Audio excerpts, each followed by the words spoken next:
Okay, this is OpAuxillary. There's a lot of people, a lot of us, casual tweeters, who wouldn't consider themselves members of Anonymous or anonymous. I don't consider myself a member. I consider myself a supporter and a participant in the praxis or the process of Anonymous. Well, one, there is an obligation on the part of the people who are being assisted by people who take risks, take material risks, legal risks, in order to protect people's rights, to support the people that are taking the risks so we don't have to. So that's the primary ethical backing, of the obligatory backing to OpAuxillary. The idea is I have access to an awful lot of scholarly resources, to IT resources, applications, probably not any more than a fair hacker could get. But I'm also trained to organize it, to synthesize it, and to put it in a palatable form for people to digest cognitively.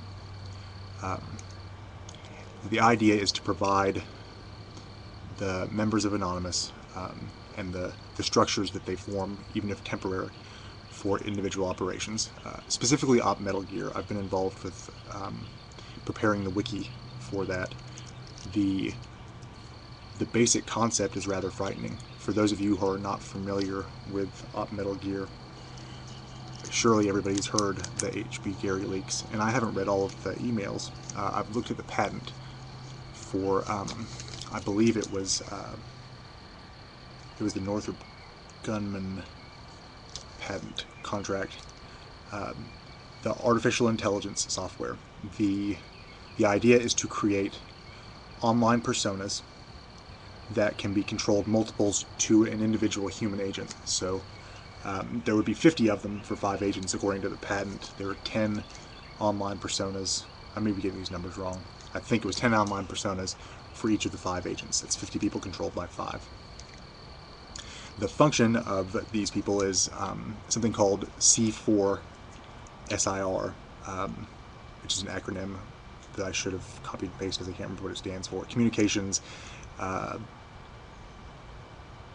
surveillance, this is 4 C's, and then surveillance, intelligence, and research. It's basically the intense analytic data gathering for strategic purposes.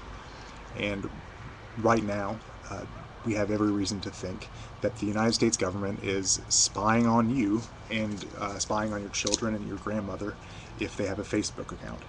And not only spying on them through verbal subterfuge, but actually is creating personas that function with an artificial intelligence platform.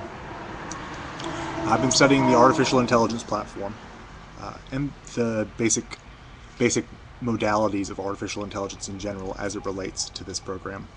I have some ideas that I think will help to subvert their goal of disturbing free speech, and that's what the goal of this Ustream page, such as it is for me.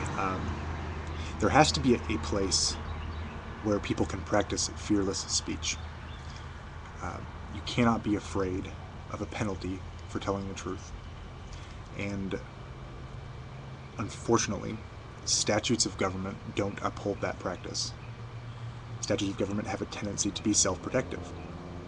So in order to give ourselves an agora, a sounding area, where people can say what needs to be said, if it can be destroyed by the truth, it should be, we have to give them anonymity. And the only place that we can do that anymore is cyberspace.